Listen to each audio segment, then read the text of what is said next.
Blake's Buzz Live. Hate less, read comics. It's Blake's Buzz Live. Buzz, buzz, babies. Well, hello and happy Wednesday, everybody. It's New Comic Book Day, and it's Blake's Buzz Live night. Get excited. Goddamn. All right, how's it going? I missed you. I'm just kidding. I was live yesterday. We were just here. What happened? I don't know. I know, right? I was live on a weird day. We're doing launch parties every now and then, and I'm working on a pretty big popping campaign right now. We had fun. We had fun live yesterday. I'm not going to lie. Like, I was very surprised the amount of people that watched this at like 1 o'clock, 2 o'clock, whatever time it was, like 1 Eastern, 2 Eastern. Like, where don't you guys work? What the hell was going on? Do I need to have my show in the afternoon? It's a thing. It's a thing we're thinking about over here. And by we, I mean me, because I'm the only one. Anyway, what's up, everybody? Hope everybody had an awesome day. Hope everybody read some gosh darn good comics. Whoops. But no, for real, I hope you got some indie comics today. And if you didn't, that's okay. Because things are tight, things are rough. And we got some cool ones to talk about tonight that you can pick up or pre-order. Very exciting times. But before we do that, a word from our sponsor, which is really just stuff I'm working on currently because I'm a selfish bastard. Will Allred is back on Kickstarter with Crossover Division number 8. The next chapter of the Kickstarter favorite literary-infused multiversal saga is on Kickstarter. This time, Hank and Hector find themselves face-to-face with Sherlock Holmes, but I guarantee you this won't be your normal romp along Baker Street. No, no, no. Go to the page right now. Check it out. There's some amazing variants like that Tula Lote cover. Tula Lote on Kickstarter. That's rad. Anyway, guess what? You go there. If you scroll down a little bit, there's a link. You can read the first issue for free. How cool is that? See if you like it. If you do, come back, buy some comics. You want to be a hero? Support indie comics. That's how you be a hero. True story. You don't have to be a fireman. You just have to support a Kickstarter campaign. Anyway, don't quote me on that. I'm not a doctor. All right, I'm also working on Ruination 12 and Tales of Ruination number 2. The end of the epic second arc is coming to a close, and Saldaria will never be the same. You can check out the pre-launch page right now, and just like Crossover Division, you can read the first issue for free. I know, 12 issues. It's a lot. Whoa, like this has been going on for a while. Yes, it has, a few years now. It's a great book. And it's so great, we're going to let you read that first issue for free because we know you get a little taste of that chapter 1. You're going to come back for the magic, all right? You're going to come back for the magic. Speaking of magic, I don't know how we're going to segue into this, but monsters, they both start with M. I'm working on Matt Frank's State of the Monsters, and it's a really cool book, and it's live on Kickstarter, and we're coming up on another stretch goal. We're about to hit 17,000. We're about to unlock some bonus better, making this thing as close to or a little over 50 pages as we possibly can. It's going to be perfect bounce. We can keep stacking. We keep throwing pages and panels in this like it ain't no thing. Seriously, go to Kickstarter, check out the page. There's some really cool stuff. He did an amazing novelty map. It's so nice. We're shipping it in a tube. It's really, really cool. You got to check it out. He's been working on this book for 5 years, and he had to keep taking a break so that he could write monsters for IDW. And now he's bringing his own kaiju to the world, to a whole different Texas, a whole different future. It's pretty awesome. I'm pretty excited about it.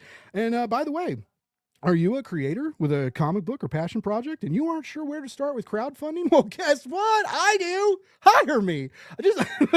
I work with Lori Foster at Laguna Studios. Between the both of us, we offer a full suite of Kickstarter services from brainstorming to fulfilling your last package. We can take care of everything for you. You can be as involved, like as little or as much. Like we're here to make your life easier, right? So you know what we should do? We should make something. Reach out, hit us up. We'd love to talk. All right, let's bring out some cool people to talk about cooler comics. All right, let me get, you guys know I gotta get situated. I gotta get ready, press the buttons. All right, we ready? Okay, here we go. This writer, he's been on my show about 18 times, and every time he gets better and better. Because he gets better and better, and he writes cooler and cooler books. I don't understand how it happens. I think it might be my fault. I think every time he comes on my show, he gets more powerful, and he writes better books. Who am I talking about? That's a good question. He wrote Nottingham, Monomyth, Flash Gordon Quarterly, the Kosher Mafia, Death Drop Drag Assassin, and now he's here to talk about a new book called Vampire Survivors. He's one of my favorite people, and he writes damn good books too. Let's bring him out. It's David Hazan. Like, I don't know that I can match that energy. That's a lot of energy. Wow! He's from the future. It's Thursday where he's at. Shut up! I'm sorry. We were recording in front of a live, pre-recorded studio audience. You gotta call him. Like, We all get real hyped now. up. We all get real hyped up. How you doing, buddy? Like, you're scary now. You're really scary now.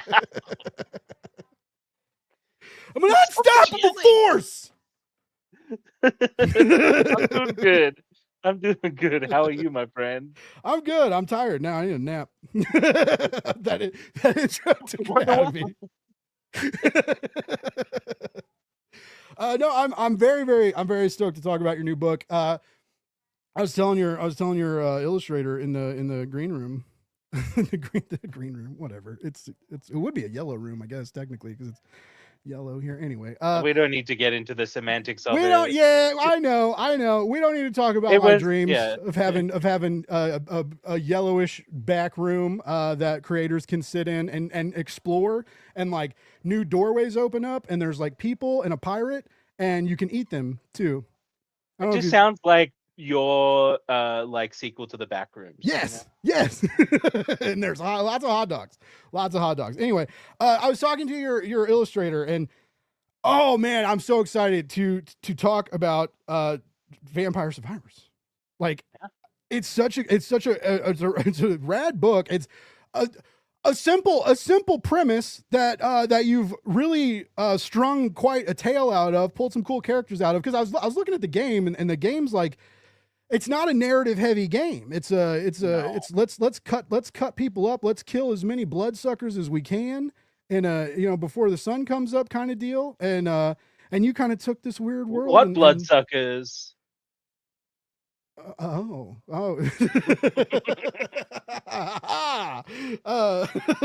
But yeah, I'm really stoked to talk about it. And so to get to that, we got one more guest, folks. We got one more guest. I know I kind of spoiled it, but this other artist we're about to bring out is like, whoa, is like next level. All right, this guy, this powerful illustrator, this man with a plan, who's a rage on the page. Jesus Christ. All right. He did Dread the Halls, and he did the more recent Dread the Hall Age, and he's the illustrator of Vampire Survivors that I keep talking about. Let's bring him out. It's Jimmy Kucaj! Yeah! Woo! Thank you. Yeah. Thank you. What a great, Jesus Christ, calm it down. I'm sorry. It's they go longer and longer. Like I gotta reel them in. I gotta reel in this live pre-recorded audience. I have to say, Rage on the Page. That was pretty good, man. I'm not gonna lie, I really dig that. Yeah, that just came out. That just it reminds me of if I was a pro wrestler, I would be the Rage on the Page for sure. How you doing, man? What's going on? Dude, I am good. I'm stoked to talk to both of you. As I mentioned, David's been on the show a lot before, but it's always exciting when he comes on because he's always got awesome new shit to talk about and great new books to blow away. And he's yet to come around with a artist that just didn't bring the A++ level game. Like, he always has the right people to look at his scripts and bless them on, right? Like this one was fate again. Like, same as Shane. I didn't do anything. So you just got paired up through the publisher? Yeah. Mm-hmm. Yeah. Nice. That's cool. It was good. I think David and I are Jimmy, pretty, you said you pretty tried. lucky feeling. Yeah.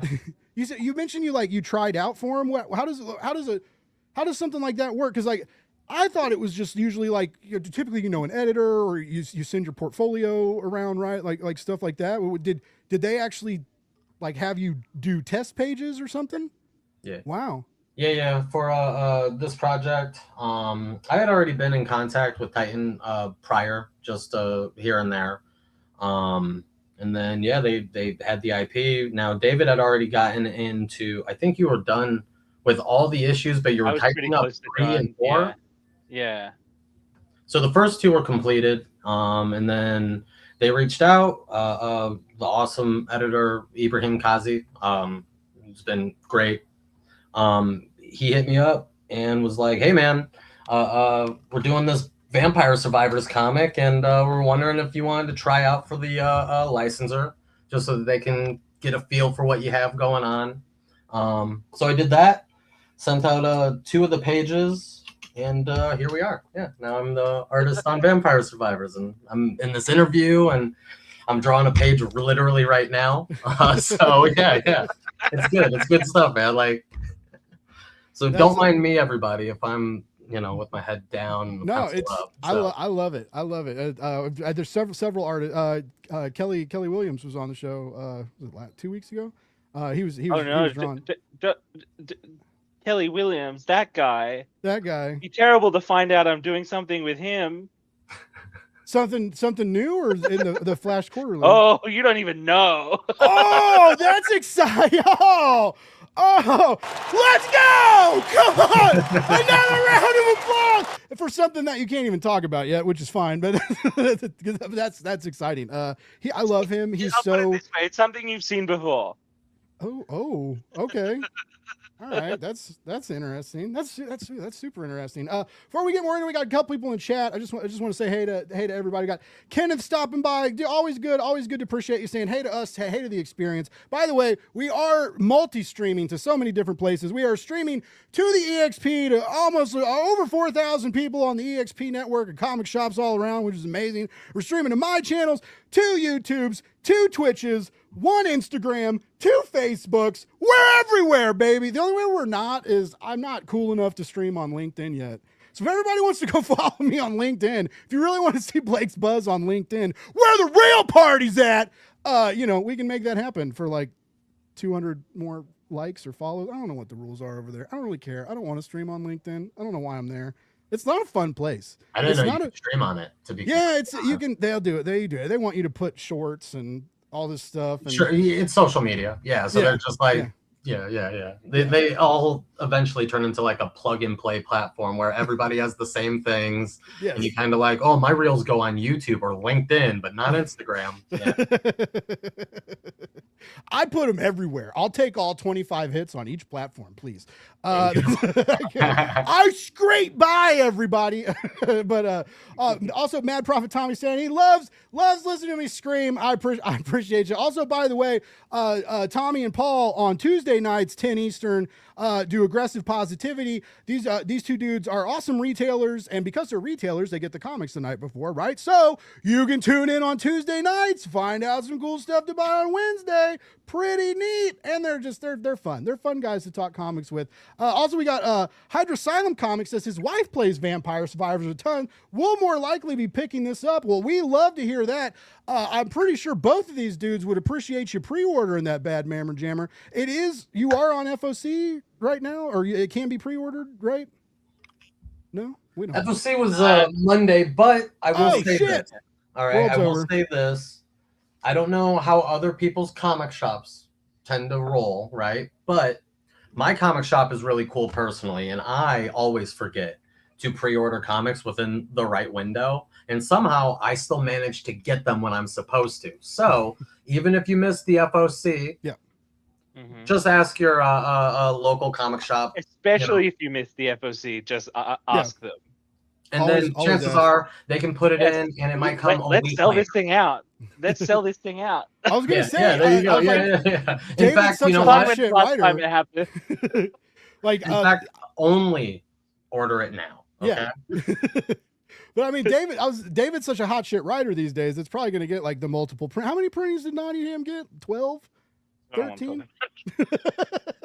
It got a lot. But anyway, no, it is right. And also, like, I hate the term FOC, and I'm not alone here. I've talked to several people about it, even retail. Nobody knows what it means. Okay. You can't get people to pre-order comics if you pay them and give them away. Right. So like, let's make the terminology harder to understand and see if that makes shit work. Like Etho said, doesn't It's it almost like, you know, we didn't need it once Diamond went. We didn't really need it. Yeah. But Yeah. for some reason, it's still there. It's that tradition. It It's became like a leaving, standard. Yeah. leaving cookies out for Santa No, Claus. people- Can't not do it. People hate change. Yeah, I do. I don't hate it. I'm terrified of it. It's the difference. I'm a normal white male podcaster who's terrified of change. Okay, it's fine. It's fine. I'm not. It's as a joke. I'm not that kind of podcaster. If I was, I'd have like 500,000 subscribers and be rich. Yeah. That's the grip. Yeah, and you would sound very scary when you shouted. Yeah, I know. Like, yeah, no, we're not even gonna pretend. But also, what's up, Ian? Oh, someone's tuning in on Twitch. We are on Twitch now. I'm actually really excited tonight because I recently built a gaming PC because I'm terrible with money and it seemed like a great idea, and I'm really glad I have it and it's fun. But I've been tinkering with streaming. I've been doing like late night game streams to like get the tech right, and because I'm multi-streaming through OBS and it's a little, I might have to like build the scenes and shit. It's a little different. But I've been playing with it and like posting some shorts, like gameplay shorts on the YouTube channel. I was like, man, I'm probably screwing my algorithm. I've had a comic book show for years. Now I'm uploading like video game content and talking about hot dogs. Like no one's going to know what Blake's Buzz is about, but like, views are going up and watch time's going up. And so like, and it's all nerd shit. Right. And there's a good like there's a good mix, right? It's a nice mix of nerd. And I love this now because this comic is based on a video game. So now I just have to only talk about comics based on video. Well, it'll be so easy to schedule people every week doing this now. But no, I was really excited because it just kind of crosses into the realms that like I've been living lately, and it's cool. And it's I kind of mentioned already, you know, you both have taken this game and this world and this idea, and there's not a lot of world building present. There's like branding, right? But there's not a lot of characterization. It's not a plot heavy game. It's not that kind of game. It's like quick, fun, handheld pixel art, mass murder stuff, right? And people love it. Yeah, it's people super are so- popular. Big fan base. Not to use the wrong word, but people are so horny for like finding out any backstory, because I think like the fact that there's not much, but there's a lot of suggestive stuff in like really implied in the bits of lore that are in the game, that people are just really, and like everything that I've been seeing, like responses to, you know, the announcement and all the other things, are like people are really excited to get more lore for this game, and we're definitely gonna do that. So hold your horses, and fan favorite characters are coming. Don't worry, there's Maybe. more. There's so much more. Have you guys did you play the game at all? Like did you kind of dive, because I know David is a little bit of a gamer, and you were playing Diablo for a while, right? And Diablo and this are kind of it's a little third I wasn't person playing fantasy. that much Diablo. I didn't really play much Diablo at all.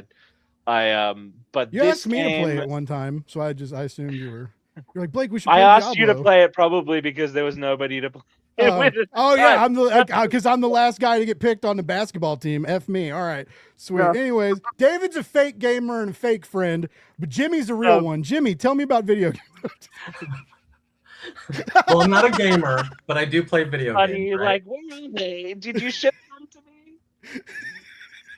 I couldn't even hear you. What'd you say?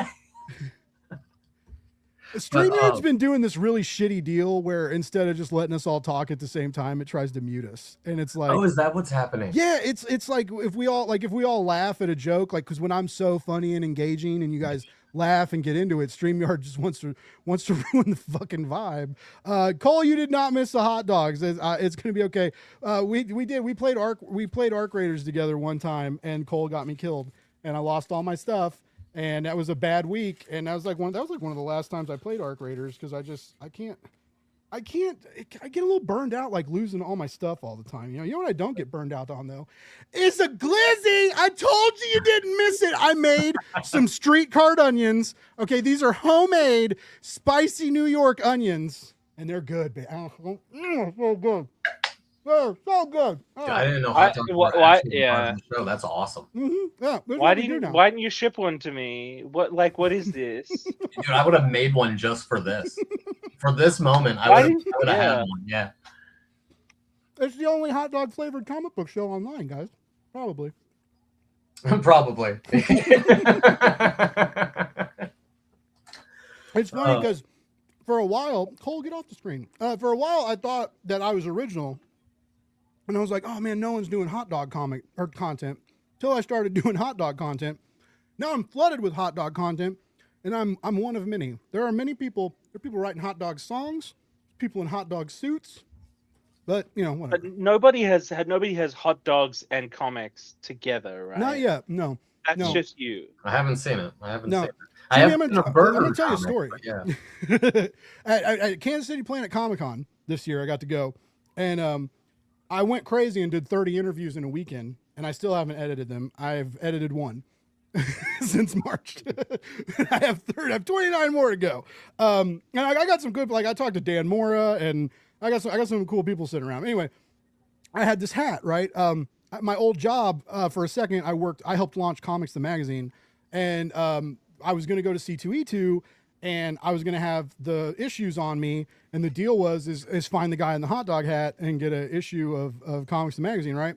So that ended up not happening, and so I went to Kansas City Planet Comic-Con, and I was like, hey, fine, I was like, come hang out, like I'm gonna be at Kansas City, I got the hot dog hat, and a couple people like literally like came running up, they're like, Blake, I saw the hot dog hat from over there, and I was like, hot dog marketing, baby, and so now this hot dog marketing thing kind of started happening, and then so now I eat hot dogs on the show, I wear this hot dog hat, I eat way too many hot dogs, I usually eat like.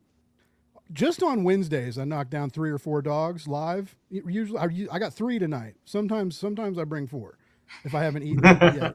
But I did eat today, so I'm on 3 hot dogs. So just 3 hot dogs a week, right? That's a lot of hot dogs a year, guys. I eat hot dogs other days of the week. So it's just like I don't know what's going on with my heart and arteries and stuff, but I think I'm full of butter. Dude, I feel better not to ask and just go with it. Write it the fuck out, man. I have only good feelings about this. Yeah. That's the message. Never visit a doctor ever. That way you don't know. Dude, it's just freelance, so you don't get health care. Like, let's go. I can't go see a doctor. I had to go sit in a hospital today with my dad because my dad had his second eye done for cataracts. Okay. And so I was like sitting around doing some work in the hospital, and I was like, oh man, that's what it's like coming in one of these things. But I was just sitting there. Anyway, I know everybody was here to talk about my dad. He's doing great, by the way. But no, we're here to talk about vampires and hot dogs and comic books. Oh my! Is this David? Have you done? I'm trying to think. Have you done IP work like this before? I did Flash Gordon. I did a little Flash Gordon. I didn't think that hard. Last year. Yeah. What's it and like? I've done other things that will never see the light of day, but well, we don't need to talk about that. But I mean, what's it? Sure, you've seen bits of them at. Were they licensed stuff, David? They were licensed stuff. I mean, just let's get into it. At a publisher that no longer existed, but now sort of exists again. Very strange. Publishing is a weird deal. Never clue without giving a clue for everybody out there, huh? Yeah. 30% of our audience know exactly who I'm talking about, and everybody else does not. Well, what's it like? You've done a lot of your own creative work, your own stories, and you've gotten to spend it's like with Nottingham, for instance, you got to spend like a lot of time in it. You know, what is it? Was it 4 volumes? 3 or 4 volumes? Now the omnibus is out. many volumes. Many but yeah, it's you Almost 5. wow. Okay. So you get Almost you get 5. to do the rules and like everybody else has to play by the rules kind of, right? Like, what's it like switching gears? I think my philosophy sort of hasn't changed on licensed work pretty much since I started in this business, right? Because winning the Mad Cave Talent Search is basically an exercise in how to write licensed comics. What you're trying to do is identify A, what people love about the property, B, identify what the creators of the property love about the property, try to merge those things but still have your own perspective. So yeah, that's the dance that I've been doing since the beginning of this. So it's nothing new to me.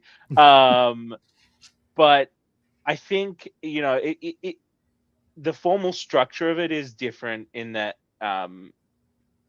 I think Titan were much more involved than previous licensors I've worked with have been, right? Because usually the dialogue is a little different, right? I'll do a thing, it goes up for approval, and it either comes back with notes or gets knocked back, right? This time there was a little bit more of a back and forth on notes, which is, as a creator, always energizing. And it's different. Was that a joke? Like, well, look, I think it is from the right people who are as invested in making learn from it successful. Well, you learn even if it's a note that you've identified is not going to directly improve what you're doing right now. It really helps to understand what the licensor is trying to get out of it. So you may not action the note, you may push back on the note, but the note itself existing still helps you. Okay. Yeah. Okay. Yeah. For sure. Same with the art side. Yeah. Because I mean, there's a lot of instances, right, where someone will be not even like licensor stuff, but generally when people look at a piece of artwork or a piece of literature or whatever, chances are before it's like new or not new, but before it's finished, you're kind of wanting feedback, right? And a lot of times people will be like, yeah, there's something with this. And they might say what they think it is, but 9 times out of 10, it's for you to decide, like, it's for you to decide if, what am I trying to say here? Let me think. Hold on. Sorry. I want to articulate this properly. Take your time. I got a big bite of hot dogs. All right, cool. But chances are they'll be like, something's going on with this scene here, right?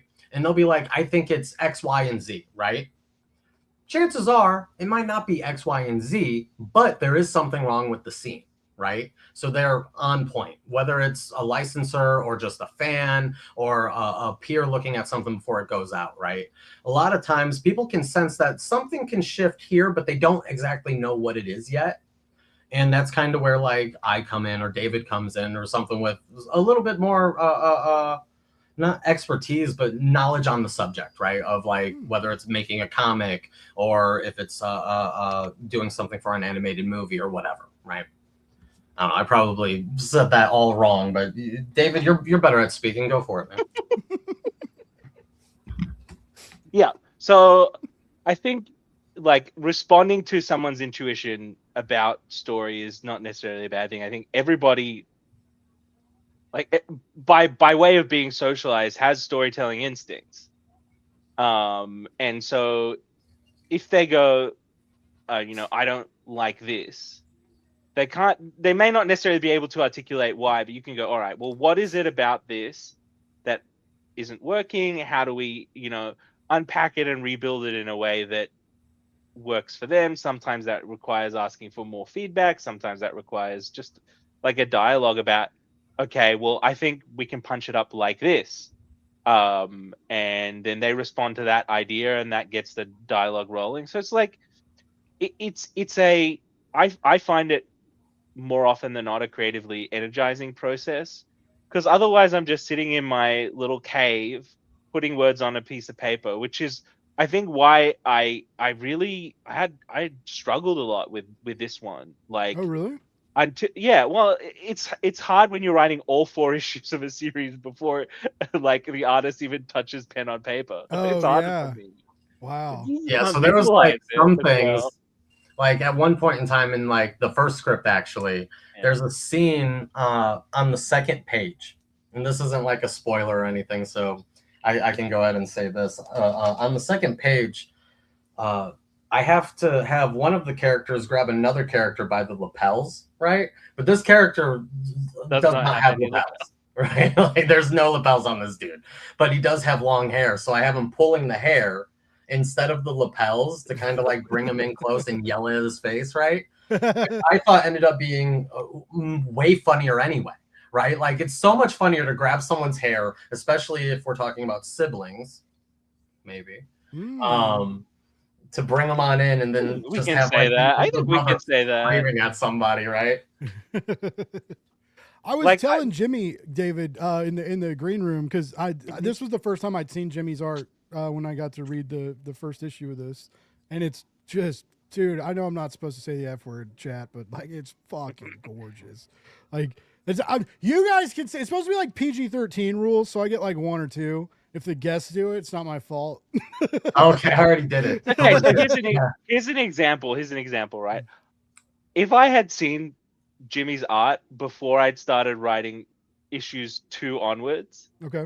there would have been 50 million times more sound effects for you to draw. Yeah. Maybe a couple more double page spreads too. Lord knows I hate a double page spread. That makes one of us.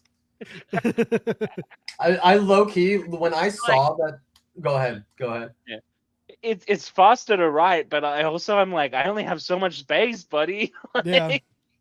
Yeah, no, I was thrilled. So that was actually my first chance getting to do a full double page spread in a book, and Cool. so I have these. And it's kind of the money shot, that one, because yeah, I mean, like people have seen it on the internet, but it's like actually here. The way that was written was like draw this double page spread as if it was from the perspective of the game.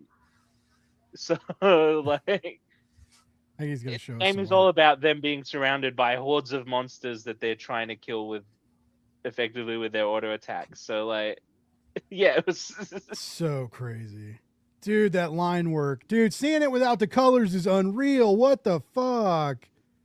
That is so good. You're insane, Jimmy. You are insane.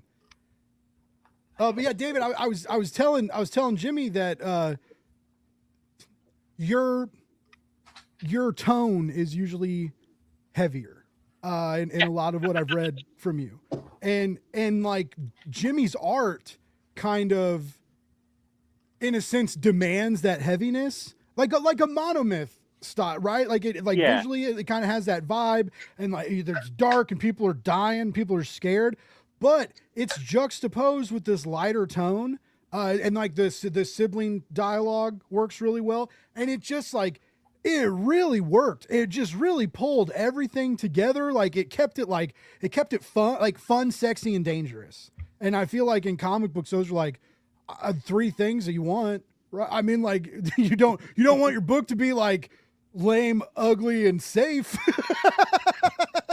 Yeah.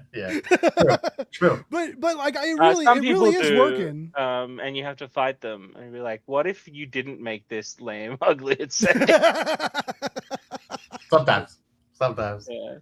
But was it with the notes and stuff? And by the way, that's why I know you're a great writer, is because you take notes in a sense where you're like, I'm going to learn from this and better myself, and not like, well, I knew how to do this. When I get a note that like the most I'm hoping for with notes is like proof that people care and it has made people feel things. Right? Like even if they're like, I don't like this, then that's feeling something. That's a feeling. We can work on that. But yeah, like the worst you can get is apathy. Like, I don't know. The worst you can get is people not giving a shit. Sorry for the PG-13 rating. No, it's but I fine. feel like we're 35 minutes in now. YouTube's not going to care that much. No, you don't. It's fine. I may say some weird stuff, but the tone of the show is always positive, is always welcoming. It's we're not we don't have a doom and gloom show here. I'm not screaming for people to get out of the country, right? You can do all that on YouTube. Blake can be Blake. That's how I feel. But no, but that's one of the reasons why I eat hot dogs now, is to keep me from saying bad stuff. When I get the urges, I just shove a hot dog in my mouth. I've gained like 80 pounds. I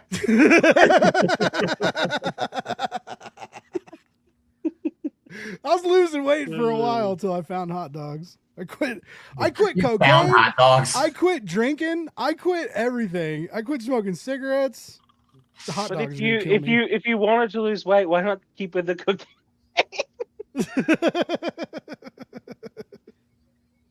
I mean, I don't really want to lose weight. I mean, I kind of do. I'd like to look better with my shirt off, but I don't want to like work for it. Give me a break, man. I got shit to do. Like, we're gonna discuss this topic after the show. I was like, yo, we're still live, man. That's Jimmy. That's the beauty of Blake's buzz. Dude, that's the beauty of just live in general. I overthink all of these things, and then like I watch any podcast or any streamer at any point in time, and no one takes this as serious as like in a good way, right? As serious as like a TV interview or something, where like for the longest time that was like my mentality. So I would like be shaking and shit before I started any of these podcasts. Oh no. And then eventually like you just realize it's just a couple of dudes talking, man. That's mostly what it is. Yeah. It's all of it. I used to get kind of in my head about it because people would David has made fun of me about this, because I know there have been times where like it's been like 35 minutes into the show and I was like, oh yeah, David's here to talk about a comic. And so sometimes it takes us a while to like talk about comics, but I used to be like, talk for 3 more hours. True. And by that point you should know that I enjoy your company. Yeah, there you go. But I always worried, because I would like a bigger YouTube channel, right? I would like more metrics. It'd be cool. It would help with work to have more YouTube subscribers. But I used to be like, are people watching this or not watching it because we don't talk about comic books enough? Is it like, am I weird? Am I loud? Like, yes and yes, but like, is that why? But I like when I talk to the creators, like everybody's like, no, dude, I love that. I love that I come on your show and you have not written a damn question out beforehand. I love that I come on your show and we may end up talking about my dog and what I cooked last night, right? The last time I talked to Steve Orlando, he first he said he had to go, and then he ended up hanging out, and we didn't even talk about Scarlet Witch. We talked about cooking for like 45 minutes, and it was right, and it was like but I found out like people like that. People like even the comic nerds. Pretty like sure they Steve like is tuning written in. for Epicurious. Like he will gladly talk about food. Right, yeah, right. I love that. I miss I him. think he was a wine salesman for a time. I think so. Yeah. Yeah. He did. Crazy. Because I asked him, because I thought it was weird, because he did a food article not long ago, or he was doing something with like an air fryer. I can't remember, but like I was like, why are you writing food blogs and Marvel comics? I was like, what is that? I was like, are you okay? Are you still in Marvel? I was like, he was like, no, man, I've done this for a while, and I didn't know that. But yeah, anyway, so it's I think it's good. I think it's good that we remind people that like you're people too, and comic books are people, right? Jimmy's not just a mindless drone to get pages done, but also get that fucking page done, Jimmy. Damn. Damn. I was so excited for you to be a mindless drone getting pages. Hey, some days that's exactly what I'm at. It feels like it, for sure. Yeah. What your art is very detailed, and it's very clean and crisp. What is like, what did that 2-page splash take you? Like, what was your work hours like on that piece? Okay, so that one's a bit different. I knocked that out in I had to knock that out in 10 hours. Okay. So I just did it in one sitting. Wow. Because fun fun story. I did that the day before I had to fly my mother out to New York City to hang out with my sister for the first time since she moved out there. So I was on the verge of canceling the trip because deadlines, everything else, right? And my goal was, my mom drove out here knowing that, like, hey, tomorrow we might not go, right? We might not go to New York City. It's fine. I already had insurance on the tickets just in case, did all the stuff as soon as I got the project, because this was already pre-planned months ahead of time, right? And then I got the gig, and then I went through the whole thing where you spend extra money to have insurance to cancel if need be, or move it or whatever, right? So she comes here fully knowing that, like, hey, maybe we're not going to make it. But no, I ended up knocking that out in one sitting, packing, getting in the car, driving out to my airport, and then flying out to New York City all in like a 15-hour period. Wow. So I knocked that out, and then I ended up doing like 3 pages while I was in New York, because that was just a work thing for me while my mom got to see New York City for the first time and everything else. So it was cool. It was cool. Love it. Yeah. Does your portable setup differ from your like how you draw when you're at home? Oh yeah. What do you take with you to draw? So lucky for me, I've spent a lot of time on like the con circuit. Mm-hmm. So I've gotten used to having to draw with just the bare essentials, right? Now, normally for cons, it's 9x12 as like the max. I'll never do like an 11x17, where I work 11x17 on the book. So for New York, it's a little bit easier to travel and work from, just because it's my sister's apartment. So I ended up getting like a $40 like drafting tabletop thing for a table, if that makes sense. It's like the thing that does this, but tabletop, standard, whatever. I don't know what they're called. But I got one of those. I have a thing that does this. I'm just joking. Yeah, exactly. It's one of those things. Sorry.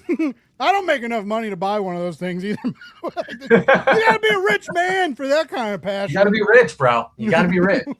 But no, so that whole setup it's just a very basic angle table thing that I throw on another table, and then I literally just have my art supplies just scattered all over a kitchen table, and that's it. Yeah. Okay. Yeah. Now, when I'm at home, you ever have digital parts of your process, or you like 100%? I do my layouts digitally. Yeah, use AI. I hear AI is the new rage. You guys do No. that? You guys use it? You guys do that? You guys use that AI? Funny, it's too hot in my studio right now because I was gonna wear this. Let me see, where is it? Just so I could have this pin up. Nice. But I'm sweating bullets in here right now, so this is going on. No, you're good. And I'm joking. I hate AI. Dude, I think everyone, you either hate it or you are indifferent to it, which I don't know any business where indifference or hatred is a key to success. So we'll see. I will say though, oddly enough, like almost every boss I've had in the industry, I've been encouraged to use it. Not visual, like everybody knows like AI visual assets are death. Like it's, I mean, you got to be oblivious to use it. I mean, like I've just all the AI slop in all the Facebook comic book groups that's like sweeping the nation right now. It just feels like I've been leaving so many groups because it's just people are posting all this AI crap and none of the mods are calling it out. And some of the mods even protected it. They were like, God damn it, someone's saying gross stuff in the chat. You can leave. Sorry, always happens. That's another good thing about being live and getting a little bit more popular. You gotta pay attention to the comments, because sometimes people come in and say gross stuff, and we don't like gross stuff here. We don't. I like delicious things like hot dogs and loving people. So hot dogs and love. Hot dogs and love, baby. By the way, Mad Prophet Tommy says food bloggers are important. I agree, unless I'm trying to find a recipe and they're talking too much. It's like, let me see how to make the damn thing. I have to like scroll through. Like I was hanging out with my sister and we hadn't talked in 5 years, and she told me a story about her dog, and I just lost my dog when my girlfriend left me. And it's just like, dude, can I learn how to make bacon onion jam? The answer is to buy a cookbook at a convention from somebody who does both comics and cookbooks and sort of those hybrid of both. That's yeah? that's the answer. People Go told to me I should make basically the one. answer is whichever convention you're at, go to Jarrett Melendez's table and buy just every single cookbook. That's my answer Okay. to this issue. If I see him, I'll spend. I like spending money I don't have. I'm so good at it. I'm so good at it. I feel like that's an industry problem, right? Yeah. Like every Yeah, because creator, none of us get everybody paid I know enough. who's adjacent to the comic book world, we all spend way too much money on things that aren't our bills. Right? Yeah, Yeah. it wasn't that I think long. that's the price of entry, really. Yeah. I think Oh so, yeah. Well, and what's so like, I do a little bit of design stuff now, right? So like, I got hit with a $200 for my yearly Envato subscription, even though I emailed them and I was like, I don't use your AI stuff. Can I get a cheaper subscription? And they were like, no. And I was like, well, you're lucky I use you for all my clients, you pricks. But like, so like 200 for that. I'm paying 70 a month for Adobe now, which is so great. Oh man, I love that. That makes my life so great. That $70 a month is just gone. Well, and I think everybody pays something different because I don't pay that. Yeah, cool. Yeah. That makes me happy. Like, it's weird. I think everybody has a different Yeah. A different bill with Adobe because everyone I talk to pays a different rate. And I think it depends on when you sign up. And then there's like once a year you can like try and cancel, and then they'll be like, oh no, if you stay, we'll charge you less. Yeah. So like I'm kind of looking forward. And I also heard you could lie about being a student, but anyway, I've made a lot of money being able to do smart object stuff. Because I build a lot of Kickstarter pages, and being able to make mock stuff for Kickstarter pages like is a skill that's very useful. Like, and so like I'll be like, yeah, I'll make you a hardcover. I'll put whatever you want on a goddamn cup. We'll do it, right? Like it's Right. but so it's I get the money back in a way, but it's just stuff I never, I paid for Canva for a long time because I just needed little tiny stuff, and now I'm getting like bigger jobs and getting hired by like real artists to build their Kickstarter pages, and it's like I can't build you little hang me on the refrigerator Canva graphics anymore. I have to level up, which is cool, right? It's I'm learning new shit, and I'm doing cool things. But yeah, I never thought I'd have to like I'd be in like that element of the creative side. That's cool though, man. Yeah. I hope it is. I mean, thanks, That's Jimmy. awesome. I'm all for people doing more creative stuff, especially now with the whole AI thing. Because, dude, this whole I don't understand offloading your brain to do any task. Like, I'm a firm believer. I'm sorry, someone might hate me for this. I believe you're supposed to have to send a boring email from time to time. I think it's a good exercise for you and your brain. I almost cussed again, but for you and your brain to have to deal with a bullshit email, to have to sit there and, oh, what am I actually got? It's good for you. It's good for you, bro. It is. I'm sorry. It is. It's like how people tell you. It must be if the opposite is also true, which all of the research seems to suggest, that the more cognitive load you offload onto the machine, the dumber you get. Well, the dumber you get, and the more you're just training this thing to be more human. Like, the more you talk to any of these bots, to think that, like, whatever the terms of service is, I've never used a bot. I don't know what they do. I don't know anything about the stuff other than, like, it's bullshit for the environment. It's bullshit for creatives. It's bullshit for anyone who isn't a tech oligarch owning the fucking thing, right? Yeah. So, I went on a tangent. What was I saying? You're really glad that people are still making stuff with their hands. And Jimmy, I'm glad you said that because I've raged against this because I'm 40. Okay, I'm older. My brain isn't as good as it used to be. I did a lot of drugs. I drank a lot for a while, and like I'm not dumb, but like I'm not as sharp as I used to be. You lived a life. Yeah, I'm at the end of the road. I only got a little bit of time left, guys, and the brain ain't what it used to be. Not what I was meaning. But all these people are like, they're like, I don't have time. I don't know how to do this. And it's like, yo, I didn't have time. I ran a fucking design studio. I didn't have time. I was like, I had all these jobs. I was launching a magazine, editing my boss's podcast, like doing all this stuff. I learned how to do stuff and make it with my hands with the keyboard and mouse, but I learned how to make it. I made my Blake's Buzz logo on Canva by Googling on YouTube I got that searching. shirt still. I got that shirt, Yeah, buddy. I sold 200 shirts off a design I made on Canva. Like, and I've just it's so aggravating. Like, I don't have time. I don't want to learn. Yeah, you don't. Yeah, you don't want to. You don't want to learn. The thing and that that's gets sad. me is when I get professional like emails. So what I'm talking about is, when I get an email from an editor or a potential collaborator or whatever, and I can tell that it's written by AI. I'm like, well, you didn't put a lot of thought into this. Yeah. Like, I don't need your slop. If you want to work with me, like, again, feel something. Yeah. That sounds like a lot of work, David.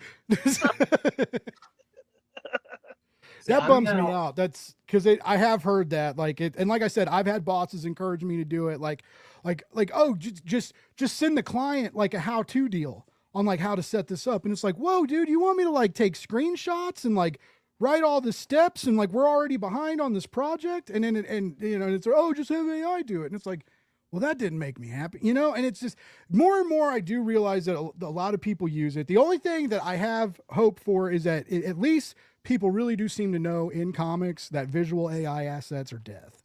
I think the bar and restaurant scene is starting to see that because like people don't want to eat your mutated food. I menu. really want them to see that. Like, and it gets worse. It gets so much worse. I mean, dude, if you What- You can't, ever been to a dance party, surrounded by several hundred scantily clad men, and then you see this screen, and the screen is just this like AI horror freak show of just like bodies, and the person who did it calls themselves an artist, and it makes me want to leave. as it should. I mean, here's my thing. If you can't give me the bare amount of passion for the thing that you're doing, then why the should I care? Like, and that goes for restaurants, for creatives. If you can't do the bare minimum, I used to work in a lot of restaurants, right? And I'm seeing a lot of restaurants doing the AI imagery or AI menus and stuff like that. My thing is, if I can't trust you to hire someone to just design a menu, how do I know you're going to hire someone that's worthwhile for the kitchen? How do I know you're going to, like, why would anything be worthwhile? Why would anything be of substance when you don't care enough about the small details, right? And personally, I don't think the menu of a restaurant is a small detail, right? No, it's not. You don't even have to have pictures of the food. No. Most nice restaurants don't have pictures of the food. The nicer the restaurant, normally the less there is on the menu. Yeah. It's just I would say I worked in the service industry for almost 8 years. Yeah. And they strung me along, man. They were gonna make me into a bartender, and at this bar, it was in its prime. They made so much money. Oh my God, they made so much money. And even as a barback, when I started barbacking and being a bouncer, I was making decent money. But it was they took pictures of the food. Like they'd have the good cooks come in when the new menu came out, and they'd make the stuff, and we'd test it as a staff, so we knew what we were going to serve or what to sell to the clients or to the customers when they had questions. And then they'd make another round, set it all out, tell the cooks to make it real pretty. They'd take pictures. They'd have someone take pictures of it for social media and stuff, and then give it to the staff. And, hey guys, all right, it's like a little staff buffet. Eat the new food. But like that was a small nothing bar, right? Well, not a nothing bar, but it was a normal place, And it, I see it more and more. Like, first of all, it was all the cheeseburgers looked the same. And it was like before the food kind of turned into body horror. And so it was just like, why do we want Why would you want like all your cheese? Like my cheeseburger looks just like Paul's down the street, who looks just like Jake's downtown. You know what does that even mean? But what gets me is like it is so expensive to open a restaurant. It is like if you do a food truck or a restaurant or like the licensing, the insurance, all the shit, the food storage, everything you have to do it right and to open, you have to do so much stuff. And to right at the end be like, oh, we're gonna paste AI shit all over the place. Like you're not proud of the food that you just like licensed and paid tons of money, thousands, tens of thousands of dollars for to serve and try and make a business, make a name for yourself, and you're gonna ruin your brand. It makes no sense to me. And there are still people that people defend it. Like the whole New Deal is people are getting mad at people yelling at mom and pop restaurants. I know we're not talking about comics, folks. I'm sorry, but AI sucks and it's invading everything.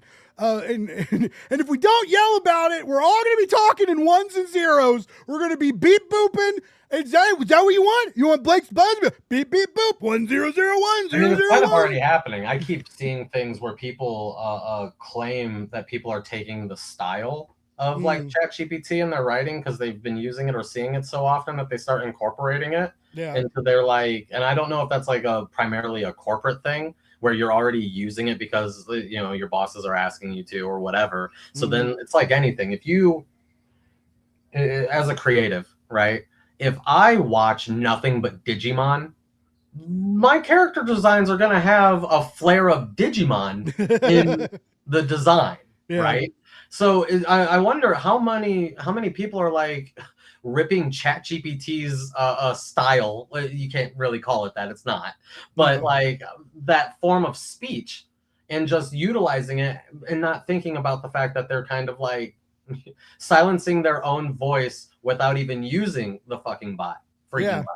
Dude, that's crazy. That is crazy. Because it is. It's well, and like you guys mentioned, there's studied and metered that they can track at cognitive decline when you use it too much, right? And not only that, there's the people dating it that have made intimate, that have found intimacy with it. And which is funny because I used to make that joke all the time because I'm 40 and I've been single for a very long time, and it's just like, it's just kind of how it is or whatever. But I always made the joke, it's just like AI sucks. I don't even have an AI girlfriend. Like really, like all this cool stuff. I don't even have an AI girlfriend. I don't even have a sycophant that fake loves me and looks like a weird anime chick, right? I can't even live in my own version of Cool World. Okay, I can't be Brad Pitt. Tell me I can't be Brad Pitt and screw cartoons, right? That's what it should do. It should do my taxes. It should let me screw cartoons. It doesn't do either of those things, guys. That's all it should do. Can we clip that? Cool. We're going to clip that for later. Good. That's the viral moment you've been speaking this entire show so far. I mean, I've yet to have I've really had no one on that's really ever been like embraced it, which is like Todd McFarlane kind of said the other day that he didn't really see a problem with it, right? And it's a tool to be utilized, and when people like him say that, that's very scary because that's a hop, skip, and a jump away from being like, we don't really need 20 designers and artists to make all these toys when we can just tell AI to model it, and it's you're getting into like scary kind of territory here. And so I just I apologize for the rant, everybody. I know, but we gotta keep reminding people because it's either shut up and let it happen, and if we do that, it's gonna invade comics. It already has. Valiant's already using AI assets to advertise on Instagram. And got caught. And so like we're already seeing. I see I see AI Kickstarter ads for new Kickstarter comments, and I usually check them out, and the page doesn't look like AI and looks like it has real art, but they're using AI to make their meta ads. And like, I'm sorry, but like we talked about, if you're advertising this thing you're supposed to love, your baby, you're advertising your baby with slop. You're spitting in your baby's face. Yeah. Like it's crazy. So anyway, but you guys aren't doing that. You're not spitting on any babies. You're not making any prompts. You're just drawing awesome shit, writing killer scripts, being awesome dudes. Living the dream. I'm taking an hour out of my day at the prompt factory just for you. I will say this though, and we could probably pin it after that on the AI thing.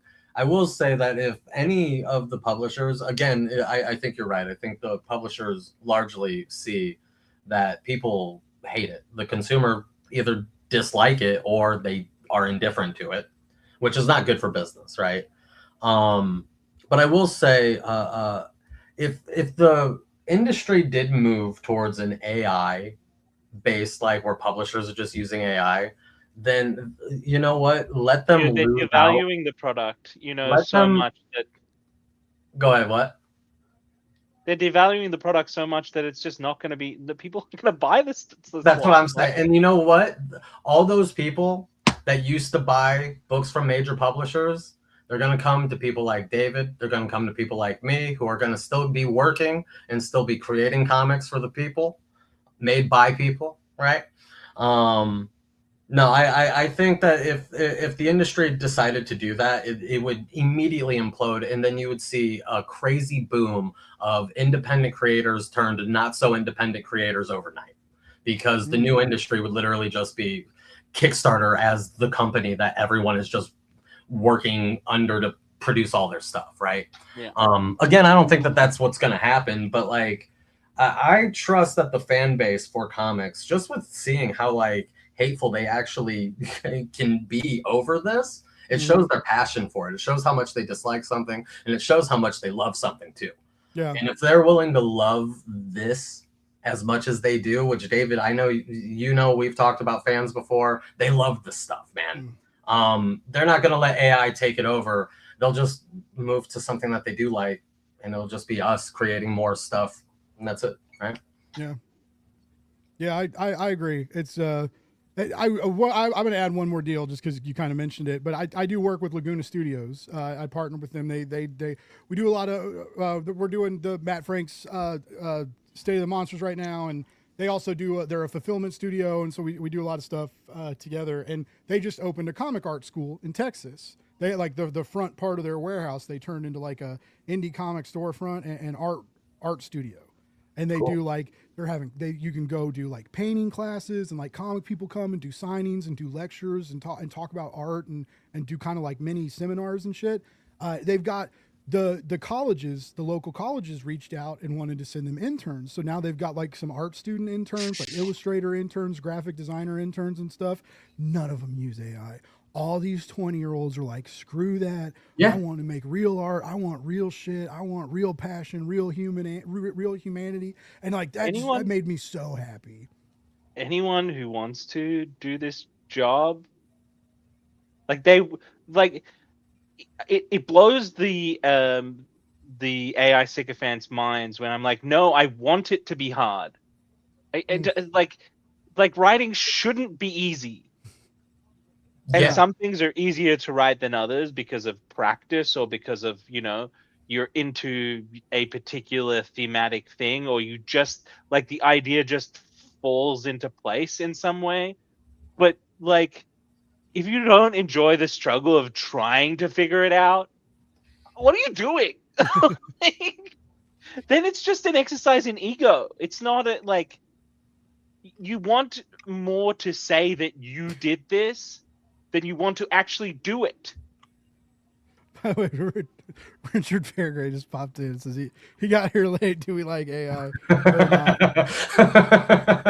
Richard, we like hot dogs. We do like hot that dogs, help? Richard. I'm still eating them. By the way, Richard and I, 2027 is going to be the year of the hot dog wars. It's going to be Blake Thomas Morgan versus Richard Fairgray. Everybody thinks Richard's going to win.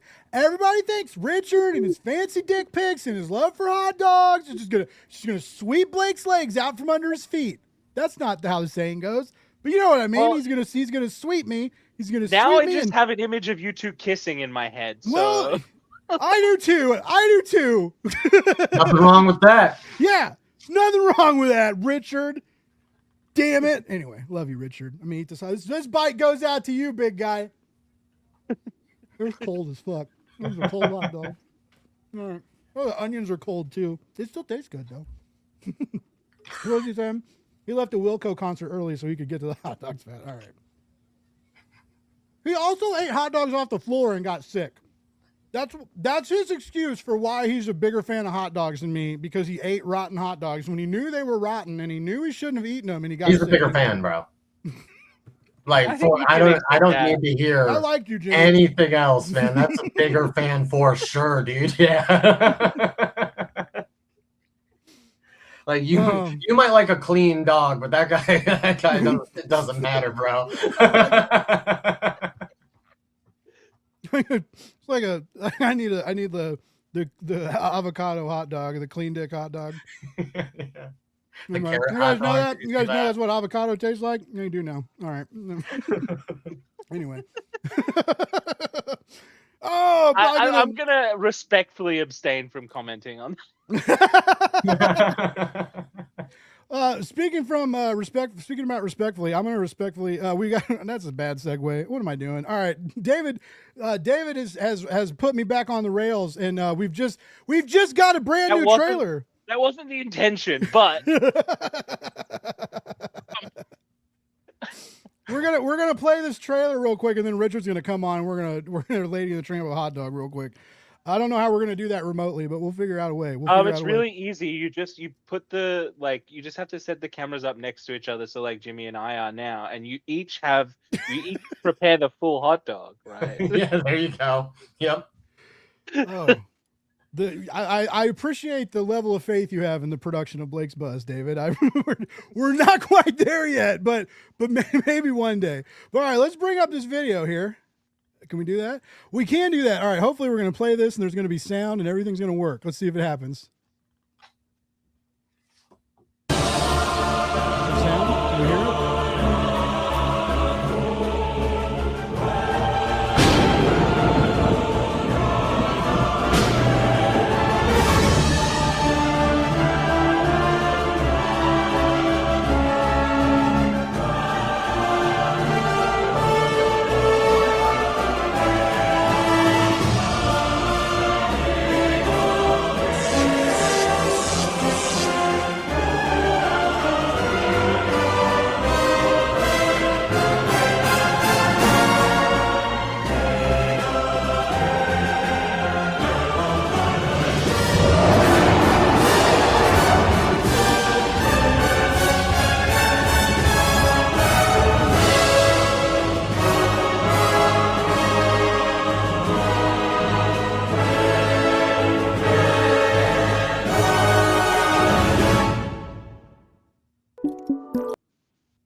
Oh God, what's happening?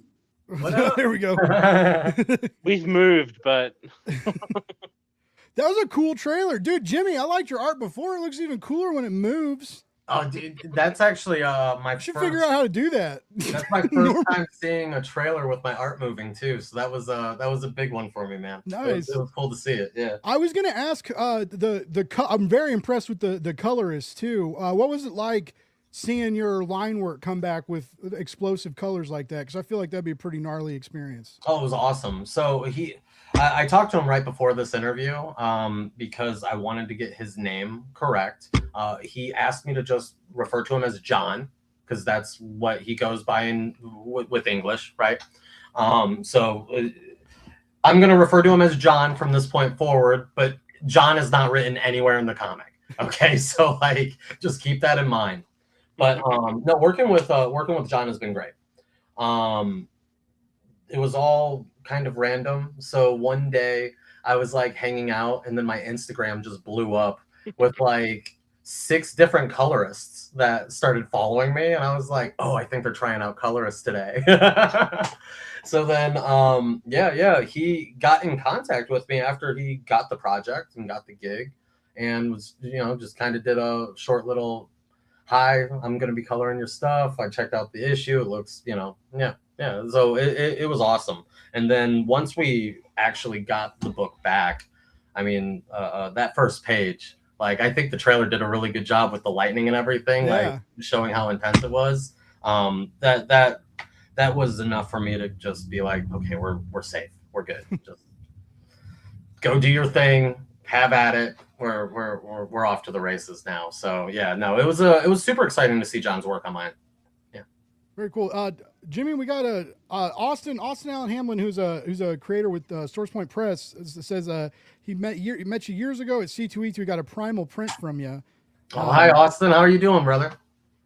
That's cool. Good to see you. Small World Comics. I almost got to go to C2E2 this year. I quit my job.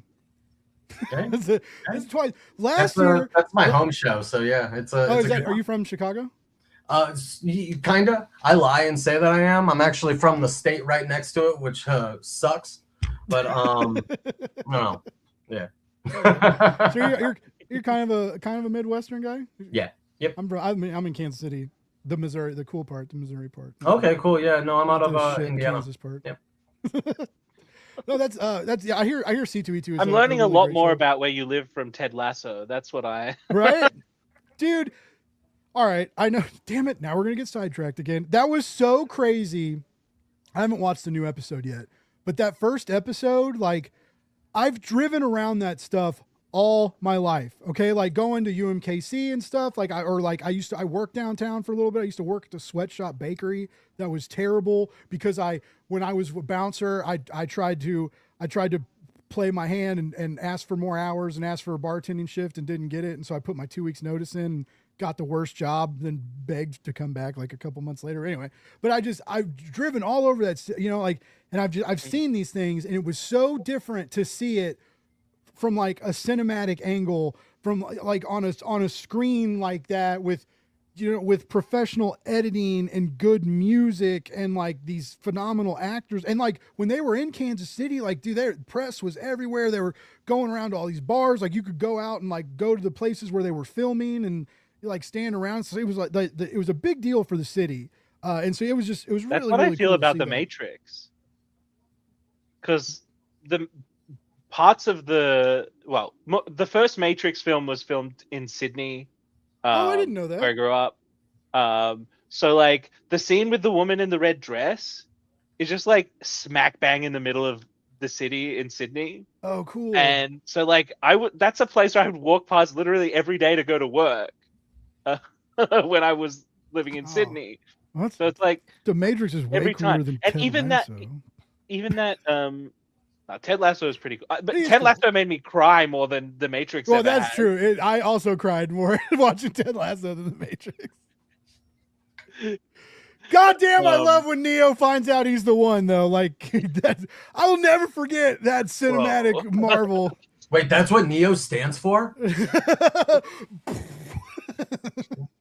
But like the scene where it's like raining and it's the street that he like they open the door and they're like, you can get out now. Yeah. And I'm like, oh, that's just like down the road from where I used to work. Like, oh wow, that is cool. That's really cool. Yeah. So to you, yeah, it's a cool feeling because it's home, right? And it's just Kansas City feels cool, and we're in the Bible Belt, but we're like a very blue part. The city votes fairly liberal, but you drive 20 minutes in any direction and you run into gross people. But like, so we're kind of this special nugget in the Bible Belt, and the city is real big on art. We do like this Plaza Art Festival, and a lot of artists have moved here because it's so much cheaper to live in the Midwest and on a coast and stuff. And so, anyways, it's cool seeing the city celebrate. I love barbecue and I love food, right? But it's, Kansas City's more than barbecue. We're more than the Kansas City Chiefs too. I mean, and I also love that. I love that Arrowhead did not make any appearance. I thought that was kind of cool. They focused on the women's soccer team, which like I've really been wanting to go, and Ted Lasso made me want to go more. But I didn't realize till the other day it's like the most advanced stadium in one of the most advanced in the world.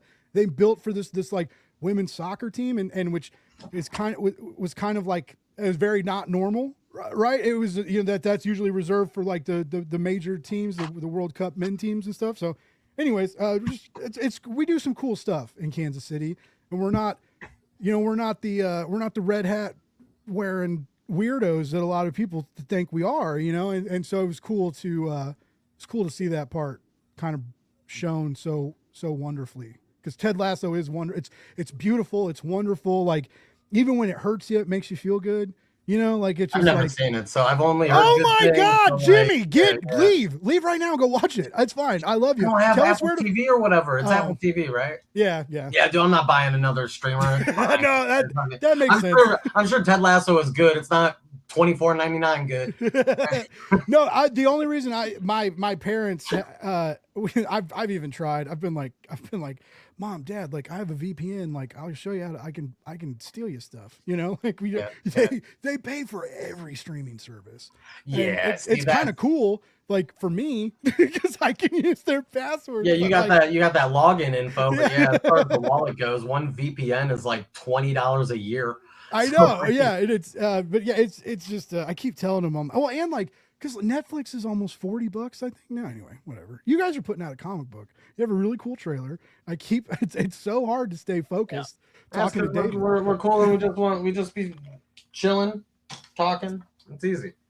but I did know that the date did pop up when we watched that. September 9th, folks, is when it comes out. So you do still, even though the FOC, what the fuck, right? I know it doesn't make any sense, right? But even though, like the guy said, if you want to check this out, let your shops know. Yeah. And I really do think you should check it out because it's got real cool like fantasy horror vibes.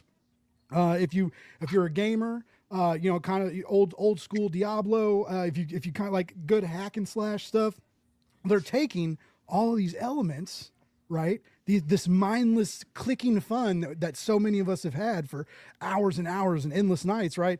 And you're spinning a narrative. So like going back to this, we talked. Oh yeah, it was important like to both Titan and Pongle to not do something that I don't think I'm speaking out of turn here.